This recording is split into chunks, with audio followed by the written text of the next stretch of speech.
कर्नाटक के कारकला तालुक में जिंदगी अक्सर एक धीमी गति से चलती थी। लोग अपने पड़ोसियों को जानते थे और परिवार दुख सुख बांटते थे।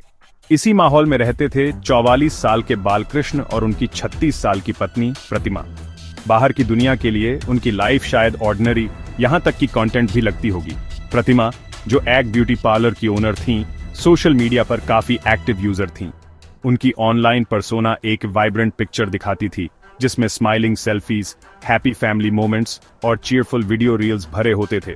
उन्होंने बड़ी केयरफुली एक ब्लिसफुल एग्जिस्टेंस की इमेज बनाई थी, एक ऐसी लाइफ जिसे पाने की शायद कई लोग एस्पायर करते होंगे, full of light and laughter. यह प्रोजेक्शन हालांकि सिर्फ एक पतला सा पर्दा था। इन केयरफुली क्राफ्टेड डिजिटल मेमोरीज की सतह के नीचे एक अलग ही कहानी चल रही थी। उनके पोस्ट्स पर मिलने वाले लाइक्स और कमेंट्स उनके घर के अंदर BRAH रहे अंधेरों को भेद नहीं सकते थे। दिखाई गई हैप्पीनेस एक परफॉर्मेंस थी, एक क्लेवर इल्यूजन जो मिसलीड और डिस्ट्रैक्ट करने के लिए डिजाइन किया गया था। जब उनके फॉलोअर्स जॉय देख रहे थे, तब रियल वर्ल्ड में एक सिनिस्टर प्लॉट जड़ें जमा रहा था, जो उनकी ऑनलाइन गैलरी की फिल्टर्ड परफेक्शन से बहुत दूर था। प्रोजेक्टेड इमेज और ग्रिम रियलिटी के बीच का कंट्रास्ट बहुत स्टार्क था, जो ह्यूमन लाइव्स की हिडन कॉम्प्लेक्सिटीज का एक चिलिंग टेस्टामेंट था। अक्सर कहा जाता है कि जैसी चीजें दिखती हैं वैसी हमेशा होती नहीं है, और यह केस इस कहावत को सबसे टेरिफाइंग तरीके से साबित करने वाला था। इसलिए कम्युनिटी पूरी तरह से शॉक्ड रह गई जब यह न्यूज सामने आई। बालकृष्ण की मौत हो चुकी थी। वह 20 अक्टूबर 2024 की सुबह सुबह गुजर गए थे। शुरुआत में यह अनफॉर्चुनेट सर्कमस्टेंसेस से पैदा हुई एक ट्रेजेडी लग रही थी। बालकृष्ण कुछ समय से अनवेल थे और कारकला, मणिपाल, मंगलुरु और यहां तक कि बेंगलुरु के वेरियस हॉस्पिटल्स में उनका ट्रीटमेंट चल रहा था। वह 19 अक्टूबर को ही घर लौटे थे, अपनी अनटाइमली डिमाइस से ठीक आके दिन पहले। उनकी इलनेस ने उनकी सडन डेथ के लिए एक ही कन्वीनियंट, हालांकि सॉरोफुल एक्सप्लेनेशन दे दिया था। बहुत कम लोगों ने तुरंत किस्मत के क्रूर हाथों से ज्यादा सिनिस्टर किसी चीज का शक किया होगा, लेकिन यह कोई ऑर्डिनरी मौत नहीं थी। प्रतिमा द्वारा इतनी मेटिकुलसली मेंटेन की गई हैप्पी लाइफ का इल्यूजन लाखों टुकड़ों में बिखरने वाला था। सच जब सामने आना शुरू हुआ तो उसने बिट्रेयल, फॉरबिडन लव और कोल्ड ब्लडेड मर्डर की कहानी सामने ला दी। चीयरफुल सोशल मीडिया पोस्ट्स जल्द ही उस डार्कनेस के हॉन्टिंग रिमाइंडर्स बनने वाले थे, जो सबसे ब्राइट स्माइल्स के पीछे भी छिप सकती है। बालकृष्ण का ट्रैजिक एंड सिर्फ उनकी फेलिंग हेल्थ का नतीजा नहीं था, यह उन लोगों द्वारा ऑर्केस्ट्रेटेड था जिन पर उन्हें सबसे ज्यादा ट्रस्ट करना चाहिए था। जिस डिजिटल स्टेज को उन्होंने इतनी आर्टफुली मैनेज किया था, वह जल्द ही उनके एक्शंस की स्टार्क रियलिटी से ढक जाने वाला था। इस ट्रेजेडी के बीज उसी जगह बोए गए थे जहां प्रतिमा अपनी झूठी हैप्पीनेस क्यूरेट करती थीं, सोशल मीडिया। इन्हीं में से एक ही प्लेटफॉर्म पर उनकी मुलाकात 28 साल के दिलीप हेगड़े से हुई। जो एक कैजुअल ऑनलाइन इंटरैक्शन के तौर पर शुरू हुआ था, वह जल्द ही कहीं ज्यादा इंटीमेट और डेंजरस चीज में बदल गया। प्रतिमा और उनसे छोटे दिलीप के बीच एक सीक्रेट अफेयर शुरू हो गया। उन्हें एक दूसरे में एक कनेक्शन या शायद एक एस्केप मिला, प्रतिमा की मैरिड लाइफ की परसीव्ड कंस्ट्रेंट्स से दूर। उनका रिलेशनशिप अंधेरों में पनपा, क्लैंडेस्टिन मैसेजेस और सीक्रेट मीटिंग्स से, जो प्रतिमा की प्रोजेक्टेड ओपन पब्लिक लाइफ के बिल्कुल कॉन्ट्रास्ट में था। यह इलिसिट रिलेशनशिप उनके डार्क इंटेंशंस के पीछे ड्राइविंग फोर्स बन गया। बालकृष्ण प्रतिमा के हस्बैंड को एक ऑब्स्टिकल के तौर पर देखा गया। वह उनके साथ रहने की डिजायर के रास्ते में खड़े थे, उनके फॉरबिडन लव के लिए एक ही बैरियर। यह डर कि बालकृष्ण उनके अफेयर का पता लगा लेंगे और उसे खत्म कर देंगे, उनके दिमाग में बड़ा मंडरा रहा था।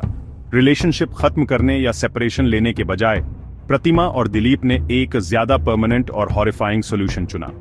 उन्होंने कंस्पायर करना शुरू कर दिया। उनकी दबी आवाज में बातें अनथिंकेबल चीज की ओर मुड़ गईं।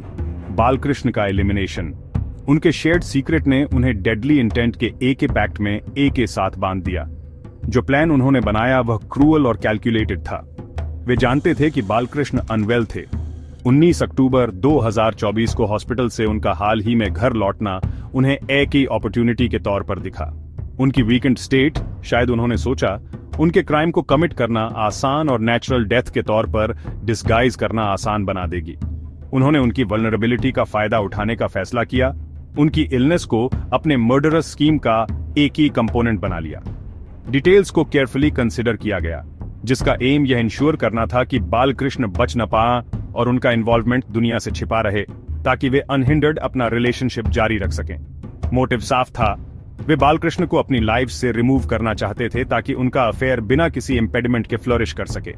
यह एक ही सेल्फिश और ब्रूटल डिजायर थी जो एक ऐसे रिलेशनशिप से पैदा हुई थी जिसने पहले ही सोसाइटल और मॉरल बाउंड्रीज को ट्रांसग्रेस कर दिया था। बालकृष्ण को महज एक्ट इनकन्वीनियंस, किसी ऐसे व्यक्ति के रूप में सोचना जिसे डिस्कार्ड किया जा सके, एम्पैथी की एक चिलिंग कमी और ह्यूमन लाइफ के प्रति प्रोफाउंड डिसरिगार्ड को दिखाता है।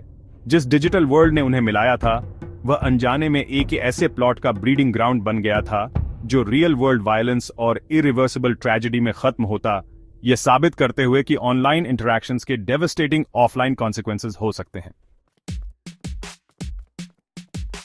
वह फेटफुल रात 20 अक्टूबर 2024 की थी। कारकला शहर में अंधेरा छाया हुआ था। जब उसके ज्यादातर रेजिडेंट्स शांति से सो रहे थे, बालकृष्ण के घर में हो रही हॉरर से अनजान। रात के करीब 1:30 बजे, जब बाहर की दुनिया स्टिल और साइलेंट थी, प्रतिमा ने एक कॉल किया। उन्होंने अपने लवर दिलीप हेगड़े को अपने घर बुलाया। वह अंधेरे की आड़ में आया, उस घर में कदम रखते हुए जहां उसके लवर का हस्बैंड लेटा हुआ था, उस बिट्रेयल से अनजान जो उसकी किस्मत पर मुहर लगाने वाला था। उनके डिप्रेव्ड प्लान के फाइनल एक्ट के लिए स्टेज सेट हो चुका था।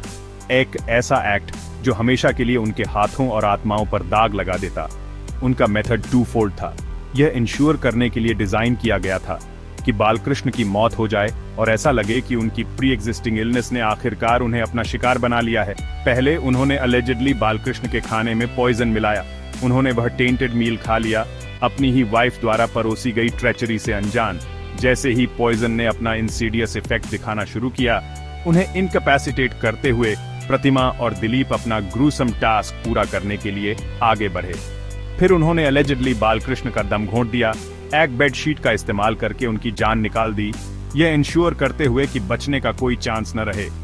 यह एक्ट सुबह करीब 3:30 बजे किया गया, एक ऐसा समय जब दुनिया सबसे शांत होती है, उनके क्राइम की एक ही साइलेंट विटनेस।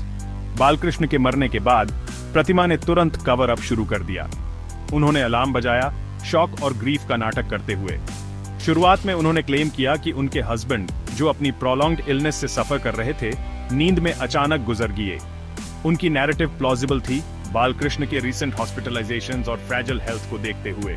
बालकृष्ण के फादर कमोशन से अलर्ट होकर उन्हें अनरिस्पॉन्सिव स्टेट में पाने वालों में से पहले थे। एक डॉक्टर को सीन पर बुलाया गया और बालकृष्ण को ऑफिशियली डेड डिक्लेयर कर दिया गया। कुछ समय के लिए ऐसा लगा कि उनका हेनस क्राइम शायद अननोटिस चला जाएगा नेचुरल कॉजेस की वजह से। इतने हॉरिफिक एक्ट के सामने प्रतिमा का कंपोजर, जिसे उन्होंने खुद ऑर्केस्ट्रेट किया था, चिलिंग था। उन्होंने ग्रीविंग विडो का पार्ट निभाया, किसी भी सस्पिशन को डिफ्लेक्ट करने की उम्मीद में। शुरुआती स्टोरी जो उन्होंने गढ़ी वह यह थी कि बालकृष्ण की क्रॉनिक इलनेस ने आखिरकार अपना असर दिखा दिया था। यह नैरेटिव, जिसे केयरफुली कंस्ट्रक्ट किया गया था, का एम था कि बालकृष्ण की लाइफ का चैप्टर बिना किसी फर्दर स्क्रूटनी के क्लोज कर दिया जाए। लेकिन उनके विकेड प्लॉट के धागे, जो सीक्रेसी और मैलिस में बुने गए थे, उतने स्ट्रांग नहीं थे जितना उन्होंने सोचा था। सच, जैसा कि अक्सर होता है, सतह पर आने का रास्ता ढूंढ ही लेता है, चाहे कितना भी गहरा क्यों न दबा हो। प्रतिमा की बालकृष्ण की मौत को नेचुरल दिखाने की कोशिशों के बावजूद उसकी सडननेस ने उनकी नोन इलनेस के साथ भी दबी दबी चिंताएं पैदा कर दी। शायद यह एक इंस्टिंक्ट था, स्टोरी में एक ही सबटल इनकंसिस्टेंसी या घर पर हुई अनएक्सपेक्टेड डेथ का नेचर ही था जिसने फर्दर एक्शन के लिए प्रेरित किया। अजयकार पुलिस स्टेशन ने एक natural death report UDR register की। इस क्रूशल स्टेप का मतलब था कि बालकृष्ण की मौत को यूं ही फेस वैल्यू पर एक्सेप्ट नहीं किया जाएगा।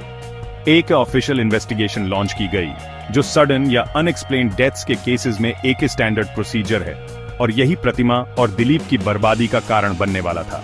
पुलिस ने अपना मेटिकुलस काम शुरू किया, बालकृष्ण की मौत तक ले जाने वाली घटनाओं को जोड़ते हुए। इन्वेस्टिगेटर्स ने शायद प्रतिमा, फैमिली मेंबर्स और शायद पड़ोसियों का इंटरव्यू लिया होगा। उन्होंने बालकृष्ण की मेडिकल हिस्ट्री को और ज्यादा क्लोजली देखा होगा। जैसे जैसे वे और गहराई में गए, प्रतिमा के अकाउंट में इनकंसिस्टेंसी सामने आने लगी होंगी।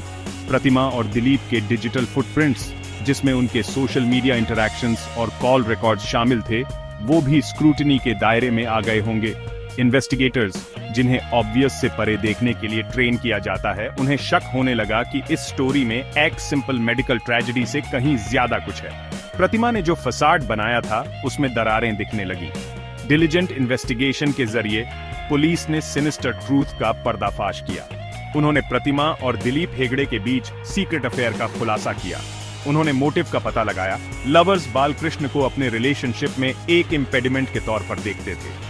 इन्वेस्टिगेशन ने मर्डर प्लॉट की हॉरिफाइंग डिटेल्स का भी खुलासा किया। पॉइजनिंग और उसके बाद स्मदरिंग, केयरफुली कंस्ट्रक्टेड एलिबाई और नेचुरल डेथ का बहाना अथॉरिटीज द्वारा जमा किए गए एविडेंस के बोझ तले ढह गया। उस ड्रेडफुल रात का सच सामने आ गया जिसने क्राइम की कोल्ड कैलकुलेटेड क्रूएल्टी को एक्सपोज कर दिया। कंस्पिरेसी के अनमास्क होते ही कानून ने तेजी से काम किया। प्रतिमा को अजयकार में उनके गांव मारने से अरेस्ट किया गया। उनके लवर दिलीप हेगड़े को कारकला के हिरगाना गांव में एप्रीहेंड किया गया। जिस जोड़ी ने सीक्रेट में प्लॉट रचा था, अब उन्हें पब्लिक जस्टिस का सामना करना पड़ रहा था। उन पर भारतीय न्याय संहिता की मल्टीपल सेक्शंस के तहत चार्ज लगाया गया, जिसमें कंस्पिरेसी के लिए सेक्शन 61(1)(a), मर्डर के लिए 103 और 35 शामिल है। एक्ट 7 लाइफ का सपना, जो एक हेनस क्राइम की नींव पर बना था, अरेस्ट और इम्पेंडिंग ट्रायल के नाइटमेयर में बदल गया था। जस्टिस का तराजू झुकने लगा था। उन्हें उनके डेवस्टेटिंग बिट्रेयल के लिए अकाउंटेबल ठहराते हुए